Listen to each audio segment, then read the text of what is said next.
चंद्रकांत खैरे यांनी पक्षनिष्ठा आणि राजकारणातील मूल्यांवर भाष्य करत महत्त्वाचा सवाल उपस्थित केला आहे.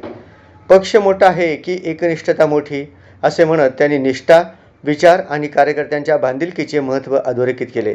सध्याच्या राजकीय परिस्थितीत पक्षांतर आणि बदलत्या निष्ठांवर अप्रत्यक्षपणे भाष्य करत त्यांनी कार्यकर्त्यांना विचार करण्याचे आवाहन केले. त्यांच्या या वक्तव्यानंतर राजकीय वर्तुळात नव्याने चर्चा सुरू झाली असून पक्षनिष्ठा विरुद्ध सत्तानिष्ठा हा मुद्दा पुन्हा चर्चेत आला आहे. मला हे 1 महिन्यापूर्वी एकाने सांगितलं होतं प्लेनमध्ये, आणि त्यांनी सांगितलं की त्यांनी हे जे संजय राऊत साहेब बोलतो ना ते नाही, त्यापेक्षा डबल आहे ते. हे मला त्यांनी सांगितलं होतं.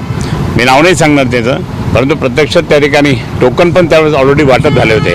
एक मोठा कॉन्ट्रॅक्टर आहे मराठवाड्यातलाच, त्याला ही जबाबदारी दिली होती.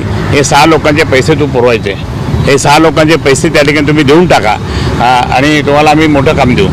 म्हणजे तिथल्या इथं त्यांनी सगळं सरावसरवी केली आणि त्याच्यात जा तुम्ही असं का, आणि म्हणून त्या माणसाने त्या ठिकाणी यांना पैसे ऑलरेडी घरोघर पोचवले आणि मग हे केले. काय पैसा मोठा आहे का एकनिष्ठता मोठी आहे? तुम्ही एकनिष्ठता असाल तर जनतासुद्धा तुम्हाला डोक्यावर बसवेल.